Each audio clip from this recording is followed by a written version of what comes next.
किसान आंदोलन को मजबूत करने के लिए पटना में मानव श्रृंखला बनाई गई। महागठबंधन की तरफ से मानव श्रृंखला बनाने का ऐलान किया गया था और पटना की सड़कों पर वाम दल, कांग्रेस और राष्ट्रीय जनता दल के कार्यकर्ता और पार्टी के नेता मौजूद थे। सड़कों पर मानव श्रृंखला बनी, लेकिन इसका असर केंद्र सरकार साथ ही साथ बिहार सरकार पर कितना होगा, ये समझने की हम कोशिश करेंगे। हमारे साथ वामदल के कार्यकर्ता, कह सकते हैं पार्टी के जो नेता है वो भी है, मीतू है, शाहिद है, अन्य जो लोग हैं इनसे भी बातचीत करेंगे, समझने की कोशिश करेंगे मीतू से। मीतू, आप नौजवान है, किसानों की बात कर रहे हैं और महिला होने के नाते आपने एक स्लोगन लिया है कि महिला प्रथम, किसान है, खेती की वह जान है। मैसेज क्या है इसका? देखिए, ये famous quote Russian writer Mexican Gorky की एक नॉवेल है मदर, उसमें ये लिखा गया था। और इसी के परिप्रेक्ष्य में अभी हाल फिलहाल में ही आपने देखा होगा सुप्रीम कोर्ट का लीडर आया कि महिलाएं क्यों खड़ी है या फिर नौजवान क्यों खड़े हैं, साथ छात्र क्यों खड़े हैं। तो मेरा कहना है कि महिलाओं से ही ये सृष्टि का निर्माण होता है, और जब सृष्टि का निर्माण होता है और उसमें महिलाओं की हिस्सेदारी ना हो, जब आधी आबादी की हम बात करते हैं, समान अधिकारों की बात करते हैं, तो महिला किसानों की संख्या देख लीजिए। और एक अभी रिसेंटली डेटा ही आया है, उसमें कहा गया है कि महिलाओं की जो कार्यबल है उसके किसानों में मतलब किसानी खेती किसानों में देख लीजिए, वहाँ दिखेगा। मैं भी गांव से हूँ और अपने एक परिवेश में, और बिहार में आप तमाम खेती बाड़ी के कामों में करते हुए महिलाओं किसानों को देखते होंगे, चाहे वो रोपनी के समय में हो, कटाई के समय में हो, तो उनकी हिस्सेदारी होती है। देखिए, बिहार एक कृषि प्रधान देश है और यहाँ के जितने पुरुष मेंबर हैं वो अधिकांश माइग्रेट कर जाते हैं दूसरे राज्यों में काम करने के समय। रह जाती है घर पे महिला हो जो रह जाती है, और उनके महिलाओं के कंधे पे पूरे घर की जवाबदेही होती है वो, और अधिकतर वो खेतों में काम करते हुए जाती है। मैं भी गांव में जाती हूँ, मैं भी खेतों में काम करती हूँ, और मुझसे ये अधिकार छीनने की कोशिश की जाए और कहा जाए कि ये मेरा अधिकार नहीं है और आप महिला है, आप युवा है, आपका काम सिर्फ पढ़ने में है। तो किसी ने कहा था कि पढ़ाई और लड़ाई साथ साथ होता है, तो उसी उद्देश्य से मैं पढ़ाई भी करती हूँ और आज किसान आंदोलन में अपनी सहभागिता भी देने आई हूँ। और ये मेरा कर्तव्य बनता है, मेरा ड्यूटी बनता है कि मैं इस समाज में रहती हूँ, जो गलत हो, चाहे वो किसान का मुद्दा हो, महिलाओं का मुद्दा हो, समाज का मुद्दा हो या किसी तबके का मुद्दा हो, तो मुझे इसमें अपनी सहभागिता देनी चाहिए और बढ़ चढ़ कर हिस्सा लेना चाहिए।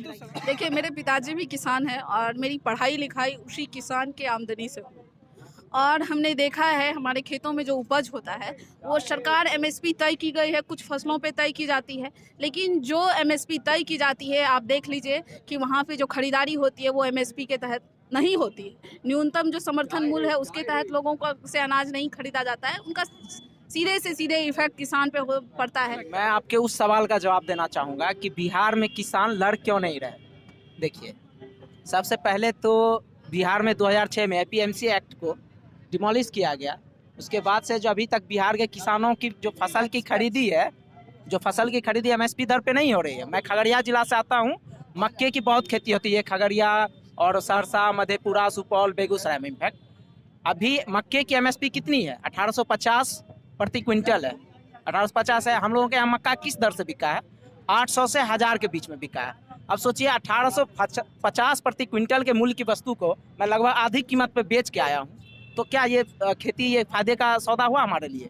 सेम यही काम जो 2006 में बिहार में नीतीश कुमार और बीजेपी के अलायंस सरकार ने जो किया है, यही काम अब केंद्र सरकार जो है पंजाब, हरियाणा और पूरे भारत के किसानों पे लागू करना चाह रही है। एपीएमसी एक्ट को आप समाप्त कर रहे हो और आप तो बिल्कुल एमएसपी के भी खिलाफ हो। आप WTO में और भी जगहों पे संधि में, समझौता में आप खुले स्पष्ट तौर से बोल रहे हो कि मैं एमएसपी को क्रमशः खत्म करूँगा। तो जब आप एमएसपी को खत्म कर देंगे तो किसानों को उनके फसल का उचित मूल्य नहीं मिलेगा, और एमएसपी सभी फसलों पर बराबर रूप से नहीं दी जाती है, 23 फसलों पे या 25 फसलों पे दी जा रही है। तो किसान को आप कैसे उनकी आय को आप डबल करेंगे 2022 तक? देखिए, नीतीश कुमार की ये बोलते तो हैं कि हम सामाजिक न्याय के नेता हैं, लेकिन सच में ये खड़े हैं कॉरपोरेट के साथ। और यही वजह है, सब अभी ज़रूरत है बिहार में कि बिहार में इस आंदोलन को सबसे ज़्यादा मजबूत किया जाना चाहिए, क्योंकि जो काम अभी केंद्र सरकार दूसरे राज्यों के साथ कर रही है वो हमारी राज्य सरकार 2006 में हमारे साथ कर चुकी है, और इसके भुक्तभोगी हैं हम लोग किसान और आम लोगों के बीच से आते हैं। और हमने देखा है इस साल जब लॉकडाउन लगा, हमारे यहाँ हमारे अनाज की जो कीमत थी वो हमने भोगे हैं। 600, 700, 800 रुपये क्विंटल के हिसाब से हमने मक्के बेचे हैं। हमारे यहाँ अभी चावल बिक रहा है, अभी देखिए धान को लेकर आंदोलन। तो सिर्फ बात बनाने से नहीं कि हम ये कर देंगे, हम ये कह रहे हैं कि यहाँ भी एनडीए की सरकार है, केंद्र में भी एनडीए की सरकार है, और जो एनडीए की सरकार कह रही है कि हम एपीएमसी को खत्म कर देंगे तो हम किसानों की आय को दुगुना कर पाएंगे। तो यही एनडीए की सरकार बिहार में भी है ना। आप बिहार के किसी सुदूर गांव में जाइए और वहाँ के किसान से बात कीजिए। क्या आपके यहाँ तो करीब कितना 14 साल हो गए लगभग हमारे यहाँ ख़त्म की एपीएमसी को। क्या बिहार के किसानों की उन्नति हो गई? क्या वो तरक्की कर गए? क्या उनकी आय 2 गुने 4 गुने 5 गुने हो गई? नहीं, ये सिर्फ और सिर्फ देखिए, आपने देखा टेलीकॉम सेक्टर को किस तरह से पूरे देश में सारे प्लेयर को ख़त्म कर दिया गया, मोनोपोली कर दिया गया ना टेलीकॉम सेक्टर में। आज जियो हर चीज़ पर काबिज कर गया है। इसी तरह आंदोलन का कितना असर पड़ेगा? आंदोलन का असर पड़ेगा और जनता में जागरूकता आ रही है और धीरे धीरे ये इतना प्रभावी होगा कि इस कानून को सरकार को हर हाल में वापस लेना ही होगा।